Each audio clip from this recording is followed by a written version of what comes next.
In the first two Spider-Verse films, Into the Spider-Verse and Across the Spider-Verse, there's a recurring moment where Gwen literally falls and Miles reaches out to catch her. This pattern shows up in both movies, and it stands out enough to make you wonder if the filmmakers are setting something up for later.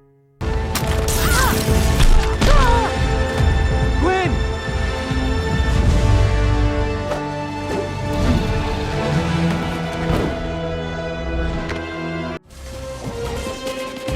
I got you! No! Across the Spider-Verse takes it further by nodding to the classic Gwen Stacy story, where she falls for Spider-Man and meets a tragic end, all while weaving in lines like there's a first time for everything. Well, it's the first time for everything, right?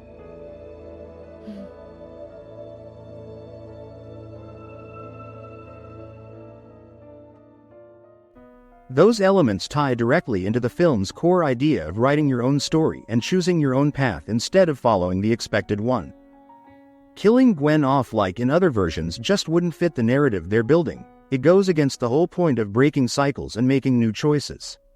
That said, I expect we'll see her falling again in Beyond the Spider-Verse, but this time it will feel much more intense and high stakes than the previous instances.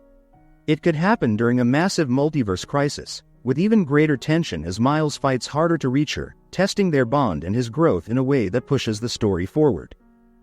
The emphasis really hits home when you think about the Across the Spider-Verse poster released before the film.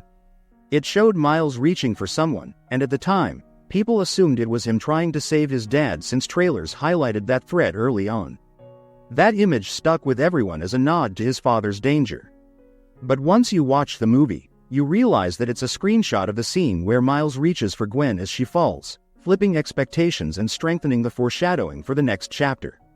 It's a clever move that keeps the motif alive and builds anticipation for how they'll handle it moving forward.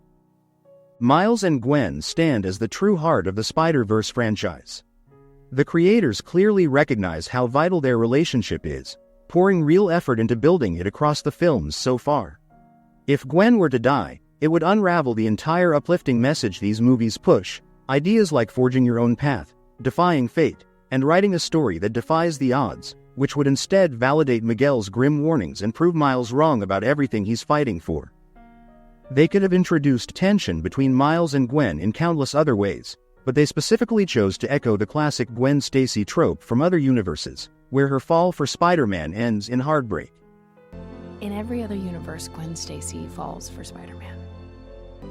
And in every other universe, it doesn't end well. That deliberate nod, paired with Miles' line about a first time for everything, sparks real hope that their story breaks the mold. It suggests things could turn out well for them, letting Miles find a happy ending with the person he loves, free from the tragedy that haunts most Spider-Man storylines. Those classic stories so often spiral into loss or bittersweet outcomes, but the Spider-Verse films feel designed to flip that script entirely.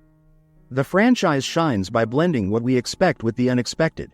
We sense something big is coming with the falling motif, yet the exact twist stays out of reach.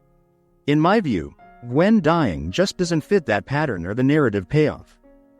Instead, following the scenes where she's fallen and Miles has reached for her, the next film might switch things up entirely.